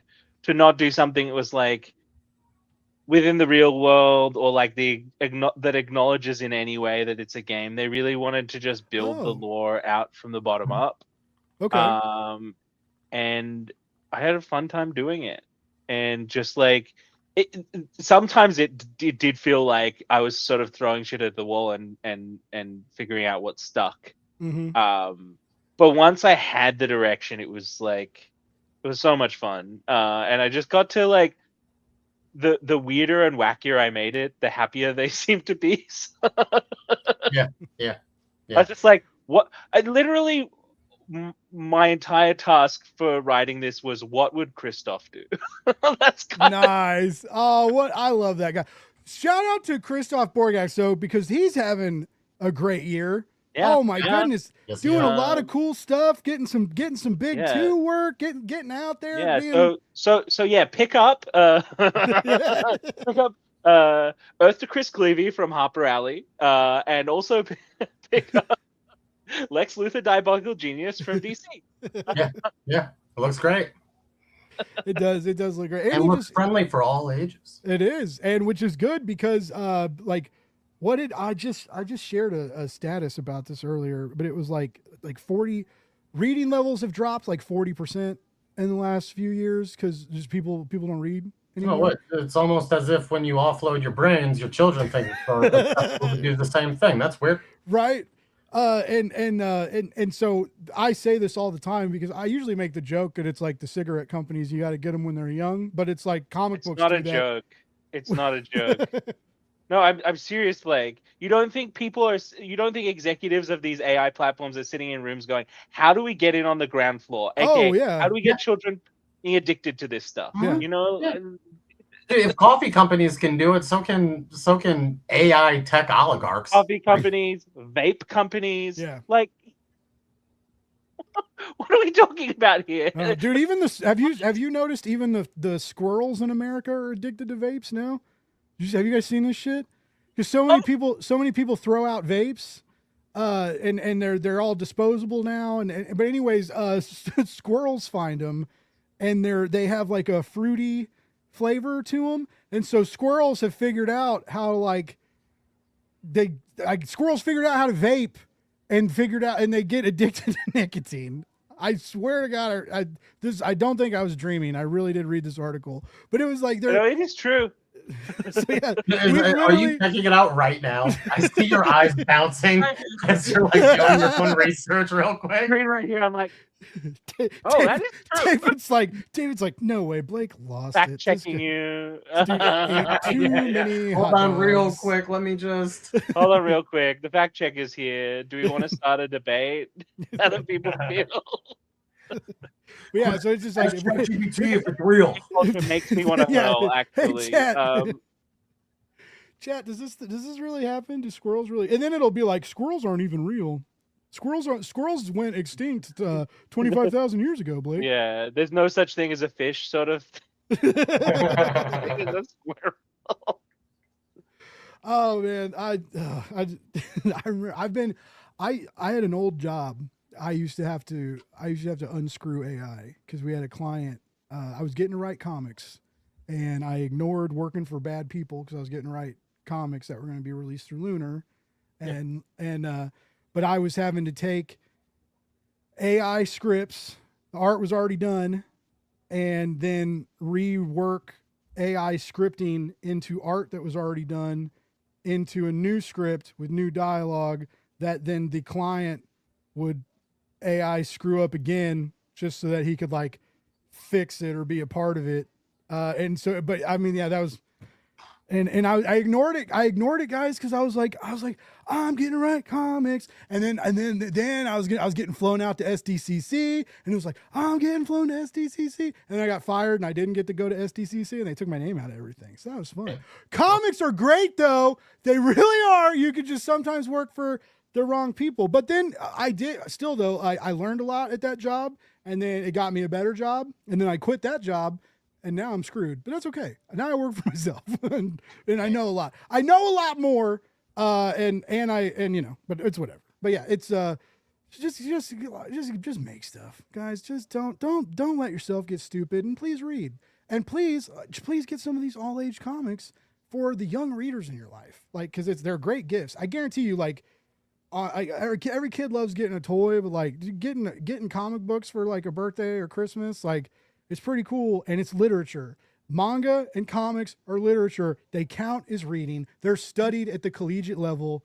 They're academic now. There's nothing different than a 500-page, literary fiction novel and an omnibus. You're learning new words. You're learning how story functions. You're learning you're cognitively exercising yourself, figuring out panel to panel, page to page, keeping track of characters.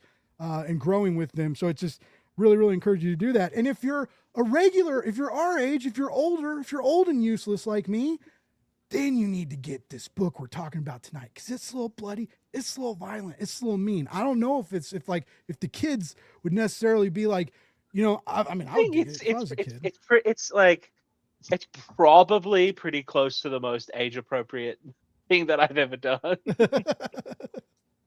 It's violent, but there's not a lot of gore, I would say. No. Okay. No. I tried to be fair, right? I didn't go to be fair like Invincible. Okay. No, we're not. That's not what we're trying to do. And even there was some foul language that I ended up having to go over again. Most of the foul language was in Italian. And I went over again, and I made it a little more age appropriate. Yeah. So, but it's interesting having to take an "oh fuck" and make it an "oh frick" in Italian. Yeah. Well, it's like now. So You're not seeing. I don't think this is bad to say. I think this is so. One of the this was a few months ago, right? When I was first laying out the issues and everything. We have one character say the F word, and it's like a big deal, right? It's a big moment. And at first I had I do a lot of my own onomatopoeias, thanks to Chase, who does all the ones that I don't do. Yeah. Because there's a couple that I'm like, really, it's not working with the composition. He figures it out. It's whatever, right? But there's one onomatopoeia where it was just the F word, like F-U-C-K, right? Fuck. That was just huge in the back. And that's going to be switched to fang.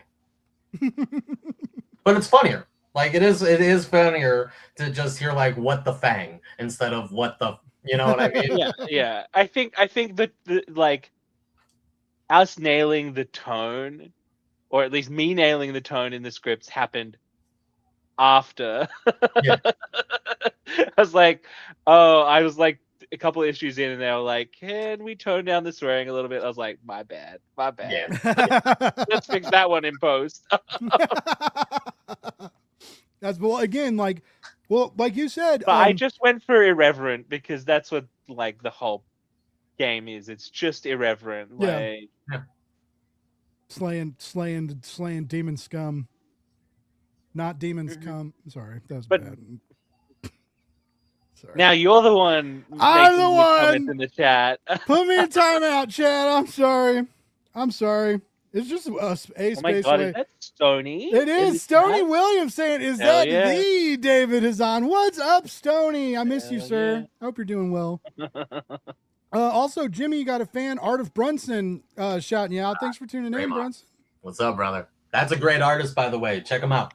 Hell yeah. Always looking for cool art. I love following artists because like following great artists is nice because like instead of all the doom and gloom scrolling, you like occasionally scroll past like really amazing art. Incredible artist. What the hell?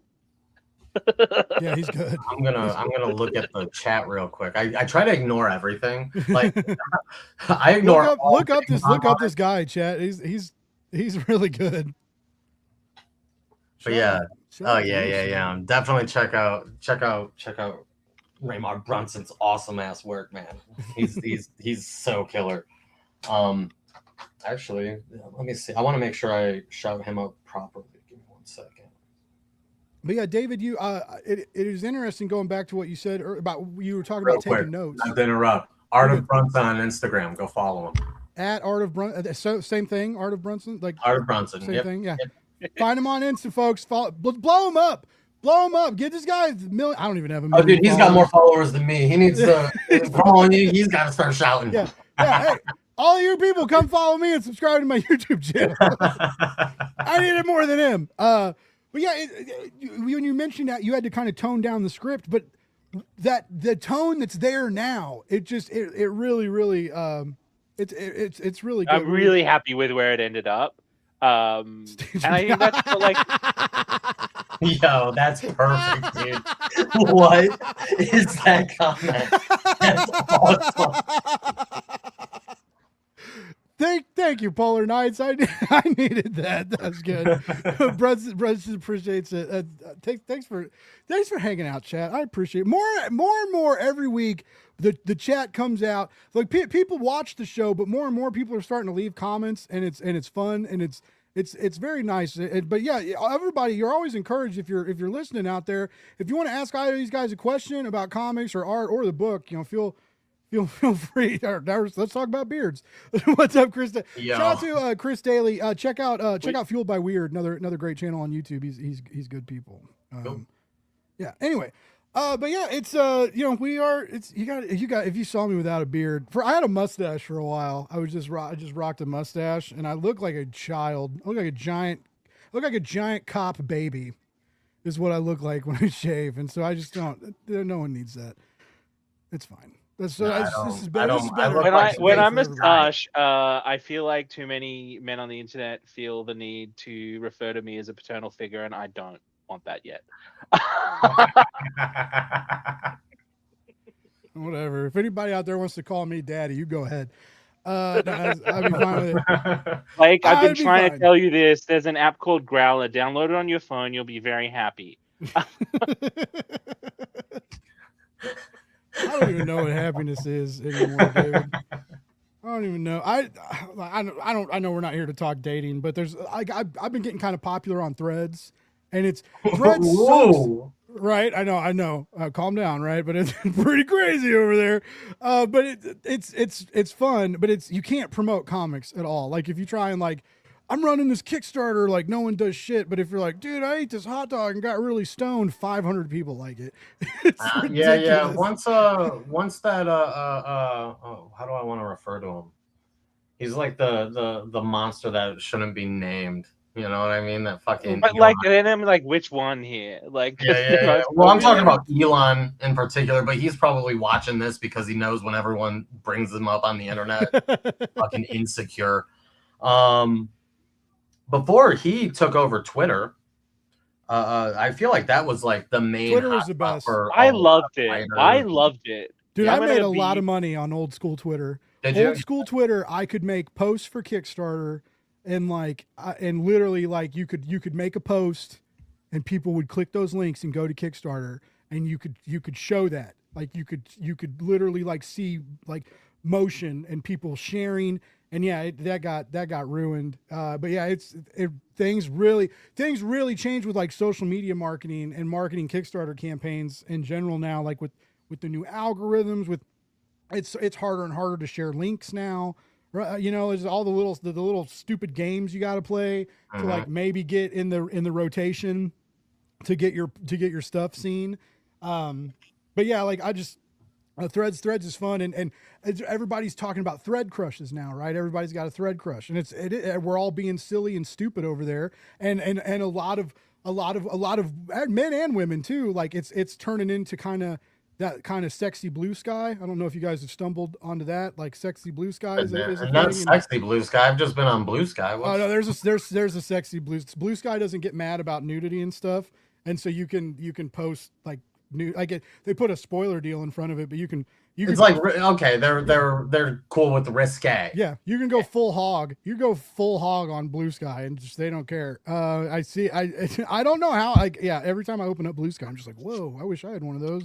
Anyway, like, it's just like that's one. I'm just saying, like, there's some impressive guys on Blue Sky just flailing hard. Impressive dudes on that Blue Sky, man. Yeah. Every time I like, do you really think you need to tell me that? You don't think I'm fully aware? I don't.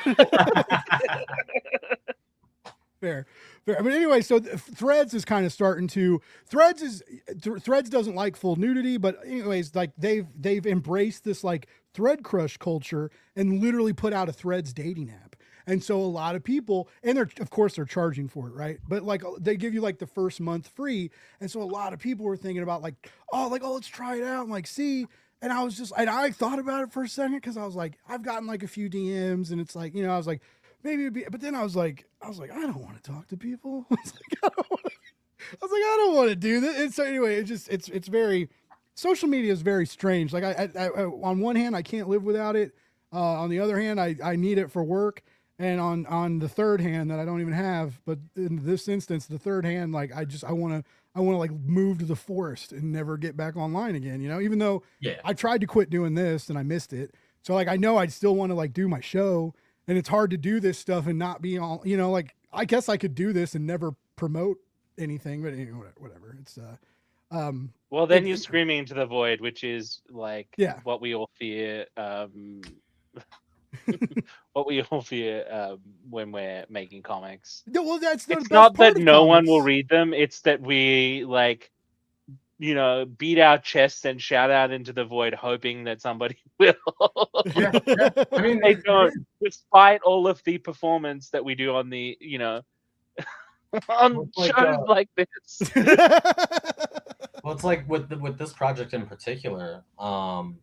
Speaking of the screaming to the void thing, right? So all of this was NDA, so I wasn't allowed to talk about it until it was announced. So I just was sitting on all this artwork that none of my buddies and none of my friends could really check out and look at. So I'm like, fuck, man. Oh, like after a while, it's kind of like I always think of it like you hear about the truck drivers who get like hallucinations from seeing the yellow on the road after a while. It was kind of like that, where like if you're just looking at your own work nonstop without anybody being like, you're just kind of like, oh man, I hope this is, are we still doing it? Is this still okay? But I used to have to pay money to hallucinate back in the day. I haven't got to do that in a while. So I was just thinking. Sorry, I was thinking about that. My friend went to like a festival, like a rave, like a dance festival, an EDM festival, and they definitely did some fun looking drugs, and based on the pictures they posted and videos, and I was like, man, I don't know if I could do a music festival, but playing. I went to one sober, and that was interesting. Yeah? Did you stay sober? Yeah. Oh, okay. I thought you were about to be like, no. I don't really partake in that stuff. I don't mind if other people do, but I don't. I mean, I smoke weed. That's anything more intense than the Benjamin is not for me. Yeah, weed, I'm a weed and hot dog kind of guy now. I've calmed down. I've calmed down a lot. And cocaine kills. No, hot dogs taste like 14 times better if you. Yeah, duh. We got to start boozing it up again. Boozing for the dogs. Yeah. Hot dogs just tasted better when I was hammered. Yeah, dude, when I was blackout, hot dogs hit. So did my car when I ran off the road. Just kidding. Actually, a hot dog has hit the second tower. 9/11's not funny. Never forget. What's up, Phil? All right, so I know we've gone through a wide array of topics, from 9/11 to AI to hot dogs to bisexuality, to lots of things tonight. It's been a very informative topic, and I apologize we didn't talk about as much of your work as I initially planned on. But I know it's getting late, and I've kept you guys a while. This is the part, I know it's going to sound impossible, but this is the part where I shut up. I'm going to shut up, and I'm going to let both of you talk about how we can give money to you, how we can follow you, mailing list, website, social media, whatever you want to shout out. If your mom has a GoFundMe, let us know. Like, anything we can do to support you guys, maybe make your lives better, make sure that more comics come into the world from Jimmy and David. All right, so let's go. Jimmy, kick us off. Let us know where to keep track of you. Yeah, so I'm really just on Instagram. I don't do the Twitter thing or the Blue Sky thing. I think I have accounts on both of them, but you won't really see me on there. So check out Instagram. I'm pretty active on there. Of course, you can just Google me with the last name like the one I have. I'm pretty Googleable. So I have a website and everything else. You could definitely check that stuff out. If you're into original artwork, you could check out Panel Punk Comic Originals. That's my art rep. So I do, Vampire Survivors. Once the book drops, the first issue will be up for sale. So we will be pushing that and everything else. Gotta love original artwork. Hell yeah. But yeah, as far as that goes, I'll be at New York Comic Con. That's the next con I'm definitely going to be at tabling. And then after that, you could probably see me at Emerald City is a pretty safe bet. C2E2 and Heroes tend to be the four main shows I do every year. And if I throw a Rose City in the mix or a Galaxy Con or something like that, I'll be sure to post it on my Instagram. So again, just get on my Instagram, and I usually am pretty good about informing everybody about what's going on.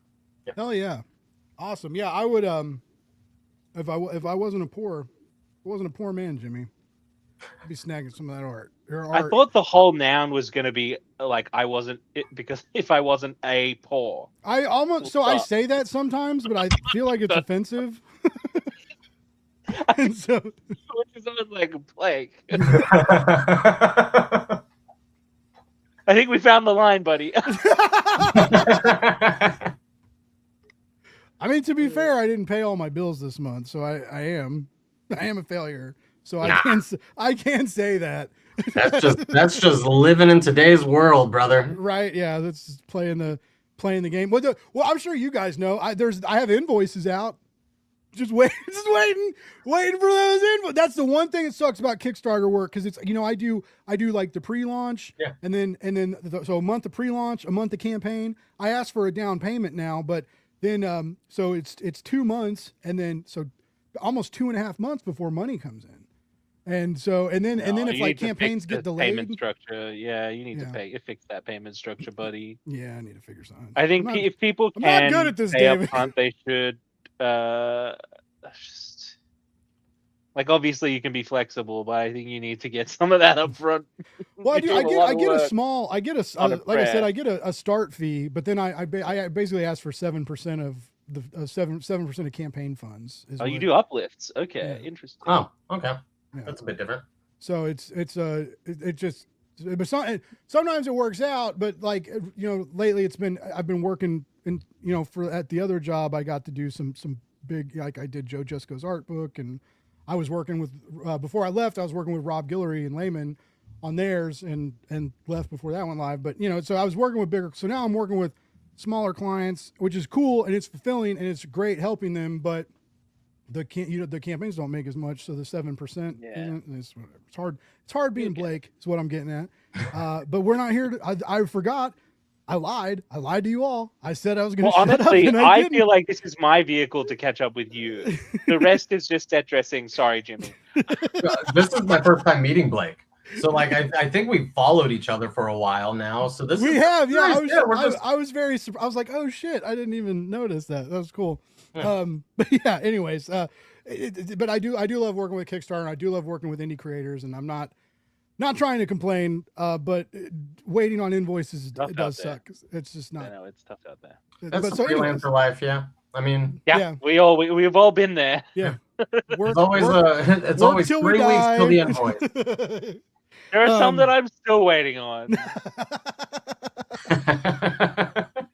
That's a separate podcast.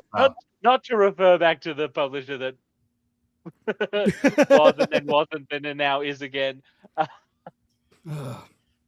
Hint. Publishers. You think they'd learn? You think they'd be like, let's just stop screwing over people and make good books? And they're like, nah, this time we'll screw people over and won't get caught. The book looked incredible. Like, I'm still mad about it. And now the artist is working for Marvel, so like.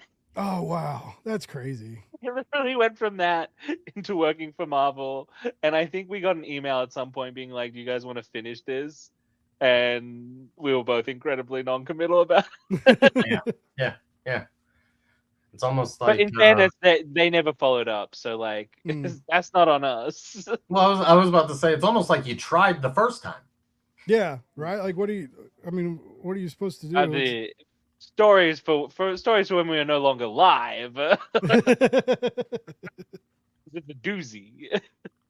One of these days, I'm gonna drop the Blake back rooms. I'm just kidding. I don't ever record people when they tell me stuff in the back. But it is crazy, Jimmy. Like almost when I was new, like it didn't happen. Like it took a while for people to like get to know me and start trusting me. But then like I remember like David proposed one time. Like as soon as we were laughing, and we cut off, and I was like, man, David is great catching up, and David goes, Blake, let me and he was just like, he just vented, and I was like, it's cool when people trust you like that, but it also sucks because like you see a part of the industry that you like heard about, right? But then you're like, oh, these people that I know and care about and believe in, like they get screwed over. So it is aggravating, but yeah, it's God, that would make such a better show if we could talk about that shit.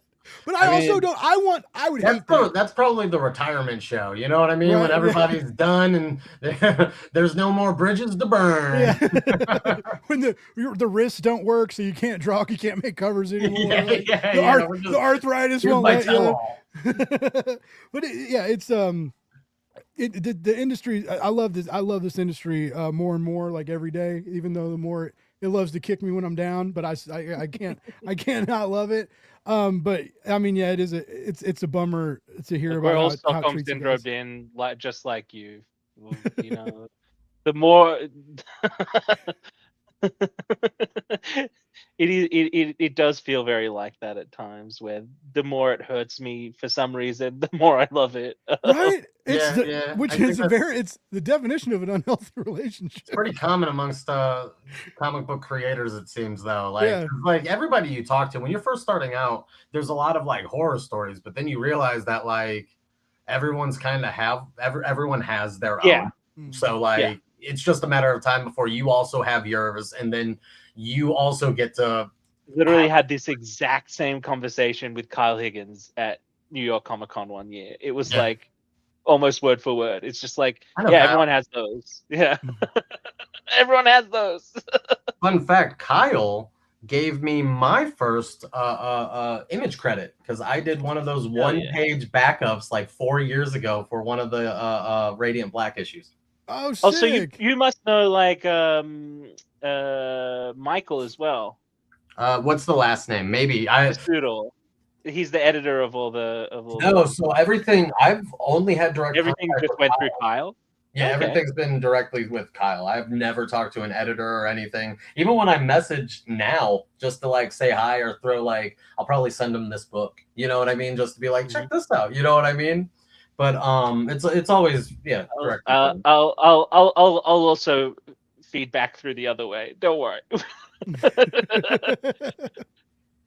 There are some fellow Australians who are very entangled in all this Radiant Black stuff. So. Oh, really? wow. Oh, that's cool. Yeah. I don't know if you know of Matt Groom. Excellent writer. Yeah, I know Matt. Mm-hmm. Yeah, I met Matt. I don't know if Matt remembers who I am because I met him a long time ago. Where like I still have his original like business card that had like his face on it. And said like I'm Matt. Yeah. So like that's how long ago I met him. But again, that was before I ever even did the thing with Higgins, right? Like the Radiant Black backup, which was also, I think maybe 5 years ago now. So yeah, they just did I was in California for Comics Pro in May, and they were doing the 5-year anniversary stuff. They did like a big party, and I went to it, and there was a crazy blacklight outdoor art like exhibit. Yeah. And it had like all this cool Radiant Black art and all these giant black lights, and it was pretty rad. I was really baked on California weed. It was amazing. I was like, whoa, man. I was like, we're not in Kansas City anymore, man. Anyway, do drugs, live long, eat hot dogs. Is that the new T-shirt? That might have to be the new I know I gotta let you do your thing, David, but the part of the deal, one of those chat GTP tells now, other than just like really good grammar, and I'm an English nerd and have an English degree, so I have really good grammar, but one of the other tells now, like an M- tell, is stacks of 3, things structured in 3. And so before chat GTP was ever even on everybody's tongue, like I sold 200 t-shirts that love more, hate less, read comics. And that was like my slogan deal. And so okay, so you just need a new one: love more, hate less, read comics, eat hot dogs. Done. Yeah, there you go. It's done. Send it to print. That's it. I need to. Funny. Matt Harding is supposed to help me a little bit. He was gonna draw me He's talking about drawing me a bee eating a hot dog, like a bee that looks like me. I like Matt. I've known Matt for, wow, another like 6 years. Oh wow! I don't know. I feel like I met him before the pandemics, and that's like where my time frame is now. Like as far as like my memory goes. Yeah, because nothing happened before that. It's the before times, and then now, before all the weird shit. And speaking of before all the weird shit, I was supposed to shut up and let David tell us how to give him money, and I didn't do that because I'm a terrible host. I'm a terrible friend. David, how do we give you money? You're doing great. You're doing great, sweetie. My website, davidhazan.com. My Blue Sky is, I think, davidhazan.bsky.social. And on Twitter and Instagram, I'm at David T. Hazan, because why, create a unifying theme for your marketing? You just get whatever's there, and sometimes you have to put your middle initial in. There you go. I let everybody guess what the middle name is, but nobody will get it right. So yeah, you can find me in all those places. Everywhere good comic books are sold, go ahead and grab. Obviously, Vampire Survivors out 9 September. You can still pre-order it, I think, on Titan's website and just by going to your local comic shop. But FOC has not passed for issue number 2, so definitely pre-order that one as well. Do you know when that is right now? I don't know it off the top of my head, but it'll be about a month from last Monday. And that one has also a variant cover by the lovely and incredible Alex Moore, who some people may know from my collaboration on Death Drop Drag Assassin, which stay tuned. Oh, tease. I've been waiting, man, because I I'll tell you remember they more. did you I'll both tell you dirty more. on that. They did you both dirty, and that was a really cool book, and it should have done it. It should have made a bigger wave than it did because the publisher didn't give a damn about it, and that's bullshit. So it was a good. Yeah, book. well, also having had a look at the numbers, I'm like, you could have, it could have been a success, but anyway.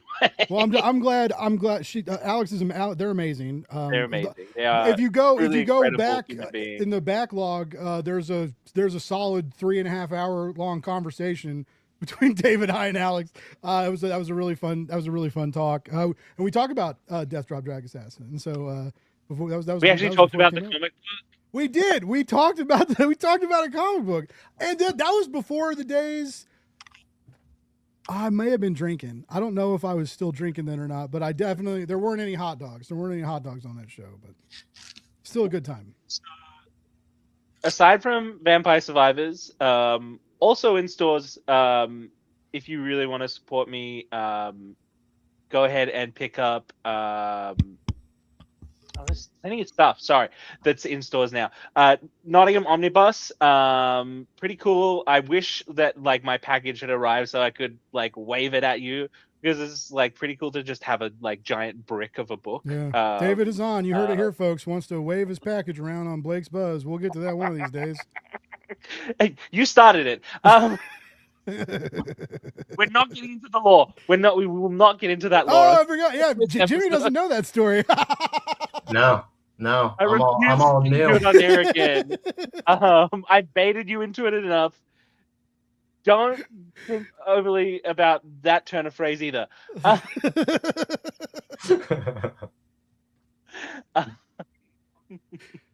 Nottingham Omnibus, Potion Mafia from Mad Cave, Flash Gordon Quarterly Volume 2 from Mad Cave. What else? Away Blue World, Young Men in Love Volume 2. Well, I think it's called Young Men in Love New Romance. I have a story in that. It's nominated for a Ringo. If you're a pro, go vote for that as well, please. What else? Hello Darkness Volume 2, I want to say. I think so, yeah. Volume 2. There was something that is glaring that I am missing. I can't think No, of it. I think that's it. I think I'll figure it out afterwards. I think it's so interesting to do any of these podcasts with writers, because they're like, all right, so currently I'm working on this. And it's like, how about you, Jimmy? And it's like, I'm still working on the book that we're promoting. I'm working on it right now, man. Yeah, it's a weirdly different kind of hustle for producing the same product. Yeah, no, it's the workout. I mean, it's writing a script. Writing is work. It is, and there's a lot of work goes into that. But I mean, yeah, no, it's you're still not hunched over a desk for 10 hours. Well, it's typically, tell my chiropractor that. That's funny. It's like what Greg Capullo used to say. I was a big Greg Capullo guy. Yeah. And I still new like, 52 Batman is him and Scott Snyder like changed. Yeah. I was a Wednesday Warrior still in the New 52 days, and so that Batman run is very. Oh, dude, they brought me back, and then through them I was able to find Chris Burnham, because of he was doing the Batman Incorporated, the New 52 run. Yeah. Right. But no, what was I going? Oh yeah, no. Greg Capullo used to always talk about how like his jealousy of Scott, because Scott in interviews would be like, "Oh, I'm working with this artist and I'm doing this thing with this guy and this thing and this guy," and Greg's like, "I only have time to do Batman with Scott right now." Like, that's all I can do. Yeah. Okay, but like, can we still push Dread the Halls? Is that like? So now those are my buddies. So absolutely, I'm not on this issue. But the next one, I don't know. there's one that might be coming out. I have no idea. Maybe there is. Maybe there isn't. I don't know. I'm not on it. But my buddies, Jordan Hart and Chris Ryall, are always grinding away on that title, and it's only gotten better each issue, which makes me feel bad because, like, I haven't been on any of those recent ones. So what's it say about my work? I don't know. But no, they're all awesome guys. And the book is just a lot of fun. If you haven't had a chance, Dread the Hall H is literally just about San Diego Comic-Con in Hall H, if you're familiar. I am a fake comic book nerd, right? In the sense that, like, I've never been to San Diego Comic-Con, so I didn't know what Hall H was. And then, like, I had to do a whole scene in Hall H, so they're sending me, like, all these different photographs of what the convention center looks like. This is what San Diego looks like in comparison to other cities in California, because everything has its own vibe, right? If you go to San Francisco, to Los Angeles, to San Diego, all three of those places feel significantly different than the other, minus the palm trees, right? So they were throwing architecture at me, and it was actually a lot of fun to see how close I got, because like a year ago I just did a random vacation in San Diego, no con or anything like that. I was just there because a buddy of mine was just house sitting, right? So I get out there and I got to actually see, like, the, what is it, Gaslamp Alley, I think, or Gaslight Alley. I don't know. I had to draw the thing, and then I got to walk it, and I was like, it's pretty close. That was good. Cool. But you should definitely check out both of those. The Dread the Hall series is more holiday based. It's a horror holiday anthology. So it's a collection of stories written by Chris Ryall and Jordan Hart by a slew of awesome artists and colorists. And I've been lucky enough to be a part of two of those, and maybe more in the future. Who knows? Well, that sounds cool to me. Yeah, the Dread the Hall H, I remember, like, a lot of people were talking about that, just because it's supposedly like the most terrible thing ever. You basically have to sleep outside one night, and you have to sacrifice like a whole day, or like a day and a half ish of the con, and then that night you can't go out, you can't go to dinners, you can't go to parties, because you have to sleep in that line to be there. I don't think if I did get to go out there, I don't think I'd mess with it. I think that would take too much time away from other stuff I could do. David, have you done? I have done once. Okay. I will say, like, the headline is, I really love conventions, but the thought of going, like, just as a regular fan gives me heart palpitations. Like, Sure. I don't like crowds. Like, there's something, and like, even when you're going just to network without a table, it's still kind of awful. Yeah. Like, as soon as you got a table, there's sort of like a notional separation of spaces. You're not in the muck. You got a safe space. Nice. Yeah. By the way, Zach Raw popping up in the chat. Another great artist. I don't know if you look up Zach's social. Hi, Zach. I don't. He's shouting you out, Jimmy. But I love Zach's art. But he just posted some new Sonic stickers he made today, which are just freaking sick. I don't know how you get them. I just know he posted them on Facebook. They look really cool. And he had a big stack of them, so I'm pretty sure that means he's going to sell them somewhere. Shout it out. I know what I forgot to mention. What'd you forget? Conventions. Oh, where are you going to be? You coming to America? Not anytime soon. Okay. I will be at, let me see. The next one is Oz Comic Con Sydney. Okay, cool. Then it's I'm on the Friday, I'm gonna be at PAX Australia. Sweet. I will be signing a whole bunch of Vampire Survivors for King's Comics. So if you're at PAX Australia, go to King's Comics, pick up a signed copy of Vampire Survivors issue 1. Maybe there'll be some 2s there if the timing on the shipping works out. Not sure. Then after that, on the Sunday, that same weekend, is Melbourne Alternative Comics Expo. I will be there slinging books. And then later on in the year, I have Sydney Comic Arts Marketplace, aka Scamp. I'm going up to Sydney for that. And I'll also have Melbourne Christmas Oz Comic Con. So Wow. lots of shows this year. Hey, how's Gary? Gary is lovely and delightful as always. I And don't I'm know. sure if he knew this was on, he probably would have been tuning in. Well, no, I don't see him on like social media as much. Yeah, shoot him a anymore. message. Shoot him a message if you've got him on stuff. He's still around. Okay, cool. Yeah, I just Alright.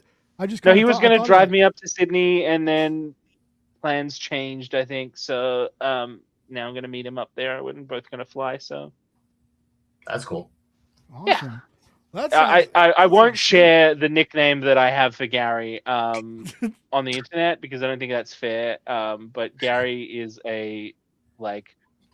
one of the purest, kindest human beings I know. Oh my god, so- a sweetie, a sweetheart factory. That guy is. He's just a whole factory of sweethearts. He's a gem.